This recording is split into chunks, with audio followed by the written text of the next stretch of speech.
And shifting focus to Latin America, China is constructing a megaport in a tranquil town on Peru's Pacific coast. China's state-owned COSCO Shipping will launch the $1.3 billion port later this year, and it will likely be inaugurated by Chinese President Xi Jinping during his first trip to the continent since the COVID-19 pandemic. Now, experts believe the port project will strain U.S.-China relations even further, all the while speeding up trade between Beijing and South American nations.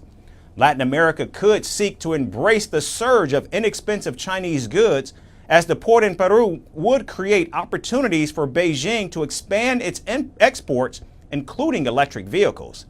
Meanwhile, American officials fear that China's control of South America's first truly global commercial hub will allow Beijing to further strengthen its grip over the region's resources. The port would also allow China to deepen its influence among America's closest neighbors and eventually pave the way for Beijing to potentially install strategic military assets in the region. Over the past few years, China's investments in ports have given the country diplomatic leverage with nations in need of investment.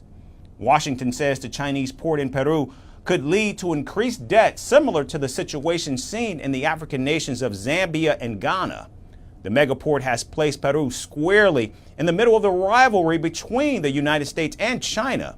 And now, while Peru has embraced Chinese investments in various sectors, including shipping, copper mining, and electricity, Washington has expressed its concerns to Peruvian officials about Beijing's influence over critical infrastructure.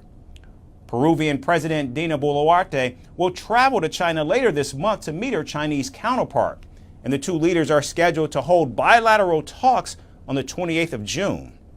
The Peruvian president is also expected to meet with executives from COSCO Shipping, Chinese telecom giant Huawei, and electric car maker BYD.